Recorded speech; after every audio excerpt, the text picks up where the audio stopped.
Welcome to Real Authority. Today I'm talking about Five Nights at Freddy's 2, the anticipated, mostly, sequel to the smash success Five Nights at Freddy's, the movie. A year has passed since the events of the first one, in which Abby is still wondering what happened to her friends. They must be still out there.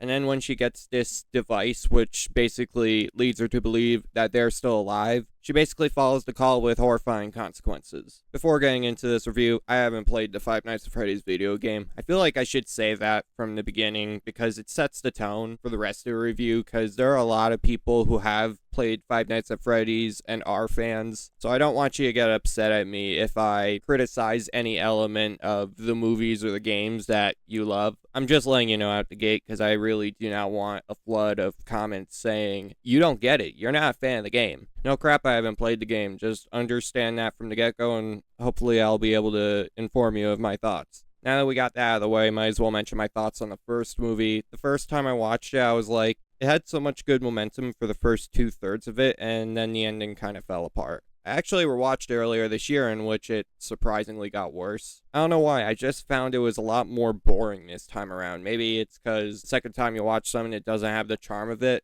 But man, I really left disappointed with the FNAF movie. Like, it has some great stuff in it, but most of that great stuff is muddled under the weak elements, I guess. Which fans say it's the point. It's basically directly paralleling the games. Granted, the creator of the games actually wrote the screenplay for both the sequel and the original, so yeah, sure. But regardless, because the first movie basically being a bit underwhelming, I didn't have that much hope for this sequel. The trailers weren't selling me to the idea that this sequel could go in a bigger and better direction. So I'll keep you on the edge of your seat by first discussing the positives before getting into my overall thoughts. Like the first one, the best part about this movie is the work done by Jim Henson's Creature Shop. The designs on the creatures are absolutely excellent. Like, you just can't help but be in awe at their designs. Like, these are not visual effects. They're actually practical and they look stunning.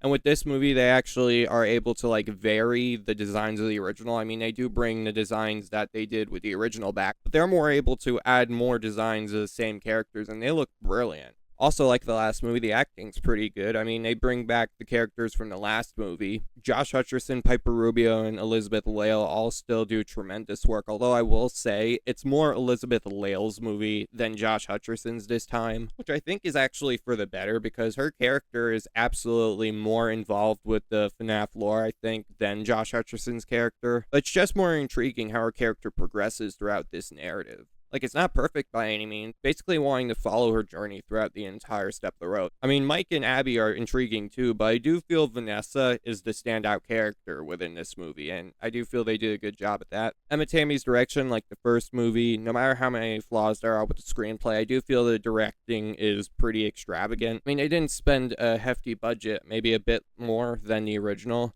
but how they implemented the budget is still astounding considering how amazing the animatronics are and how seemingly small scale and yet huge in ambition it is. Said ambition is not perfect, but Emma Tammy does another great job with the directing. Lynn Moncrief's cinematography looks beautiful. I usually acknowledge cinematography when it's great, and it does complement all of the visual spectacle this movie has. And I gotta say, the suspense, like, even though it's like the first movie where it's like a jump scare fest, I do feel this one, even though it's not perfect, is much more effective at doing jump scares. Like, me personally, I'm kind of sick and tired of jump scares in my movie, but they were well implemented with great sound design from the Newton brothers, so at least it's entertaining and well executed for what it is, even though I feel it would have been better if they were a little bit more subtle with the scares, because I do feel it would have led to a lot more impact. I don't know, that's just me. I'm not the director of this movie. Also, unlike the first one, which I found really boring, and even though there are still some pacing issues in this one, I'm happy to say that it's much more better paced than the original one. I'll get into the mixed to negative elements in a minute, but I did feel the momentum getting stronger, especially the more time it has to basically go on. And also the way they end it, it has me intrigued to see where they take this world. Like, the original, like,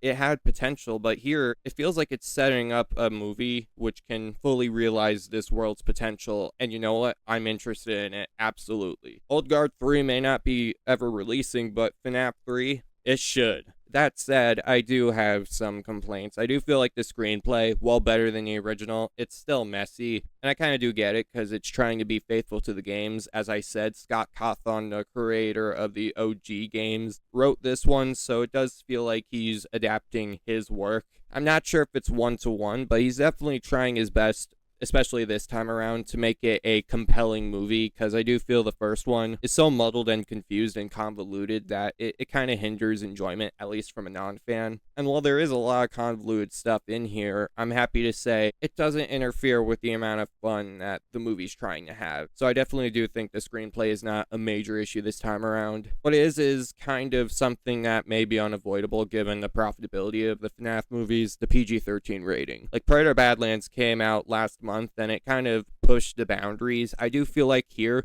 there are some moments where they do try to push the boundaries, but the team feels so restricted. Really do want to see an R-rated Five Nights at Freddy's movie because I feel like it would fully live up to its potential, especially with the carnage. Those two are mixed elements, but I do have two legitimate negatives. Like the first movie, well, actually, both these complaints are from the first movie to a lesser extent. There are some dumb character decisions. Also, even though the pacing is a lot better than the first one, I still think there are a lot of moments which do drag. Like, it's a shorter runtime by like 5 minutes, and there are still some moments which are just, yeah, you could have easily trimmed that scene and we would be here for a lot shorter. But overall, on the ride home, I've been actually thinking a lot more about this movie in a much more positive light. Leaving the theater, I was surprised that FNAF 2 wasn't as, I guess, mediocre as I thought it was going to be. Again, I don't like the original, even though it has a lot of the same issues and aspects and elements that the first movie had. I was surprisingly hooked for most of it. And again, I'm actually excited to see what they do with this universe. So I'll say this, if you're a Five Nights at Freddy's fan, you absolutely are going to see it and probably going to have a good time. For people like me who didn't like the first one and was probably